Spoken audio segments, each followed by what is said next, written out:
आज मैनपुरी में उत्तर प्रदेश के मुख्यमंत्री योगी की जनसभा में जमकर उमड़ी भीड़। योगी ने मन से सपा और सैफई परिवार पर जमकर साधा निशाना। योगी ने कहा, समाजवादी पार्टी ने है अपने परिवार के बाहर किसी का विकास नहीं किया। किसी अन्य गरीब का जिसने भी उभरने का प्रयास किया उसके साथ क्या हश्र हुआ यह हर व्यक्ति जानता है। एक नया रहस्य मैं आपको बता रहा हूँ, यह जेपी का समाजवाद नहीं है, यह डॉक्टर लोहिया का भी समाजवाद नहीं है। चाचा शिवपाल को स्वयं डॉक्टर लोहिया के बारे में लिखते हैं, उनको खुद नहीं मालूम होता है कि वह क्या लिख रहे हैं। यह समाजवाद की जो अलग अलग ब्रांड है वह एक ही खानदान में भी देखे जा सकते हैं। शिवपाल यादव का जो समाजवाद है वह जिसकी लाठी उसकी भैंस लठैत समाजवाद है। इनका प्रोफेसर रामगोपाल यादव का समाजवाद वह पूंजीवाद में बदल गया है। सब धरती गोपाल की नोएडा से लेकर के फिरोजाबाद तक जो भी धरती दिखाई देती है समाजवादी पार्टी की सरकार है। उस जमीन को उन्होंने या उनके शागिर्दों ने हथियाने में कोई गुरेज नहीं की। और अखिलेश जी का समाजवाद अवसरवादी समाजवाद है। आप सब जानते कि शिवपाल सिंह यादव के साथ क्या हुआ। पिछली बार तो जसवंत नगर नेताजी की कारण मिल गई, लेकिन इस बार वह भी नहीं मिलने वाली। वही योगी ने जनता से भाजपा प्रत्याशी रघुराज सिंह शाक्य के समर्थन में वोट करने की अपील की। जिला मैनपुरी से अमित कौशिक की विशेष रिपोर्ट। 37,000 से अधिक गरीबों को एक एक आवास डबल इंजन की भारतीय जनता पार्टी ने सरकार ने दिया है। ये आवास आखिर इन गरीबों को 4-4 बार समाजवादी पार्टी की सरकार रहने पर क्यों नहीं उपलब्ध हो पाए। भाइयों बहनों, अकेले मैनपुरी जनपद में 2,81,000 गरीबों के लिए एक शौचालय बने और यही नहीं 549 सामुदायिक शौचालय भी आपके मैनपुरी जनपद में डबल इंजन की भारतीय जनता पार्टी की सरकार ने बनाए। 1,03,000 गरीबों को फ्री में बिजली का कनेक्शन और साथ साथ 1,795 यानी 1,800 मजरों में विद्युतीकरण का कार्य भारतीय जनता पार्टी की सरकार आने के बाद मैनपुरी के अंदर हो पाया। भाइयों बहनों, गरीब को स्वास्थ्य की सुविधा प्राप्त हो। 3,02,000 से अधिक गोल्डन कार्ड जिसमें 5 लाख रुपए सालाना स्वास्थ्य बीमा का कवर यहाँ के गरीबों को प्राप्त हो रहा है। यह भी भारतीय जनता पार्टी की सरकार ने दिया। 5,000 महिलाओं को मातृबंधार गठन में अपना योगदान दिया। भाइयों बहनों, मैं करहल और किसनी के उन कार्यकर्ता और उन सभी जनता जनार्दन का भी हार्दिक अभिनंदन करता हूं बिना भय के जिन्होंने भारतीय जनता पार्टी के प्रत्याशियों को जिताने के लिए अपना योगदान दिया था। परिणाम कुछ भी रहा हो, लेकिन बिना डिगे, बिना हिले, बिना झुके, बिना लालच में आए हुए भारतीय जनता पार्टी के पक्ष में खड़ा होना उस समय अत्यंत चुनौतीपूर्ण था।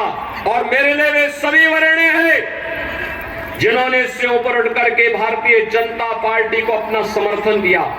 भाइयों बहनों, मैं पिछले कुछ दिनों से समाजवादी पार्टी के इस कथित समाजवादी पार्टी परिवार के मुंह से कुछ बातें सुन रहा हूं। कह रहे हैं कि हमने मैनपुरी को पहचान दिलाई। मुझे आश्चर्य हुआ। भाइयों बहनों, महर्षि च्यवन की ये भूमि है, महर्षि श्रृंगी की ये भूमि है, महर्षि वेदव्यास का यहाँ पर तपोभूमि है और उनके आश्रम आज भी यहाँ मौजूद है।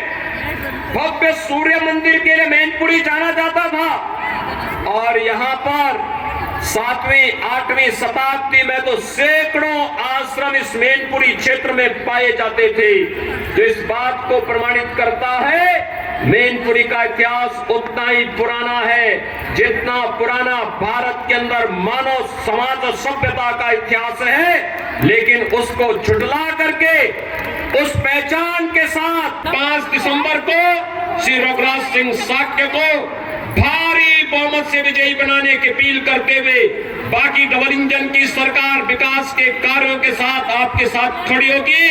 इन शब्दों के साथ आप सबके प्रति मैं एक बार फिर से इस उत्साह के लिए हृदय से आभार व्यक्त करते हुए वाणी को देता हैं। एक तो बहाना कर लेते हैं, पहले से ही पृष्ठभूमि बांध लेते हैं के साथ ईवीएम में गड़बड़ी है।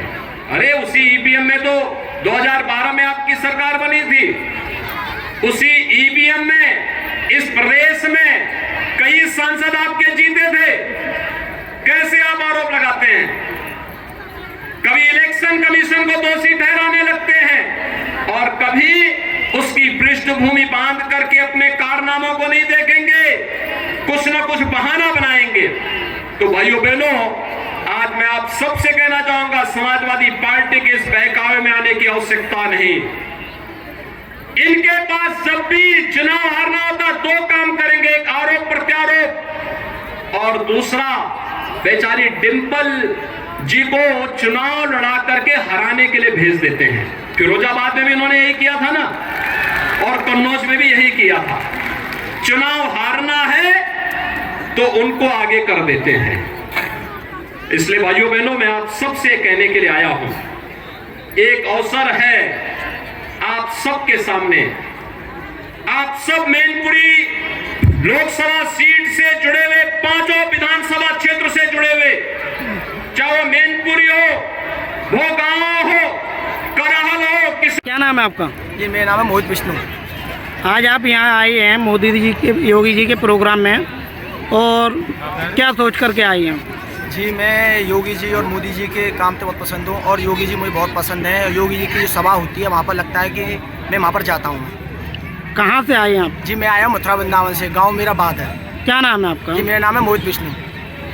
और आपने अपने शरीर पे ये टैटू योगी जी के, मोदी जी के बनवा रखे हैं, ये क्या सोच के बनवाए हैं?